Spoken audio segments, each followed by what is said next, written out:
Happy Frosted Friday to all you classic dessert lovers out there.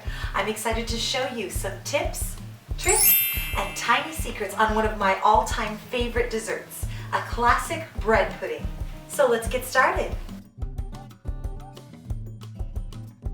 Now, one of the reasons I am so passionate about this dessert today is because I come from an Italian Latin American family where we're huge on bold flavors and classic ones also. So to start with this bread pudding today, I've got 2½ cups of heavy cream that I've poured into this bowl, along with 2½ cups of whole milk. Next, I've got 6 eggs that I'm going to crack right inside of this bowl. Just like that, one at a time. And the reason I put my eggs in first is because I want all the liquids to mix. Along here with my 1/3 cup of white sugar and my 2 tablespoons of vanilla, my favorite. It smells fabulous. And I'm just gonna mix these up for a couple of minutes till that white color turns to that beautiful creamy color. Just like that. Now, to start the second part of this recipe, I've taken 6 uniced cinnamon rolls and I've torn them into little pieces just like this, bite-sized. Next, I've got 2 handfuls of raisins here, and I'm gonna take them and put them right on top of those tiny cinnamon rolls, just like that.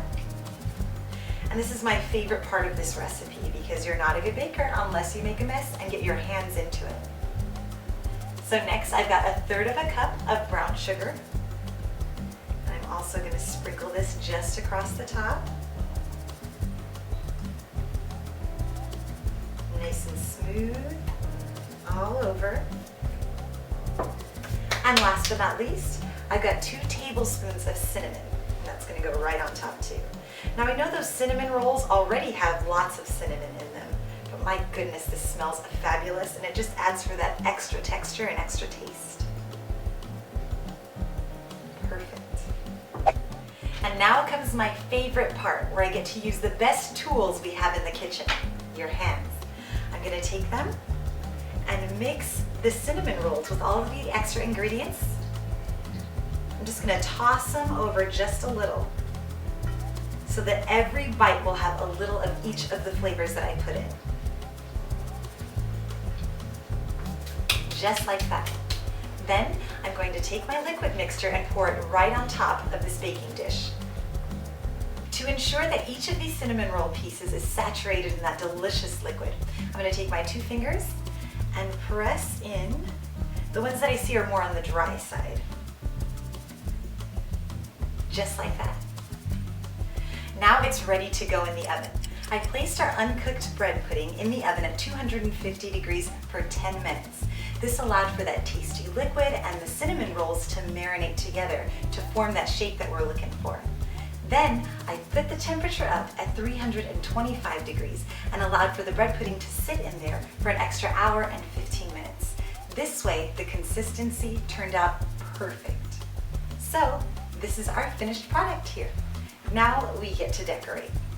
I've got some powdered sugar here that I've put in a sifter, and I'm going to take just a little bit of it and gently tap it across the top here, just like that, almost like snow. It looks beautiful. All the way across. Talk about a decadent dessert. Just like that.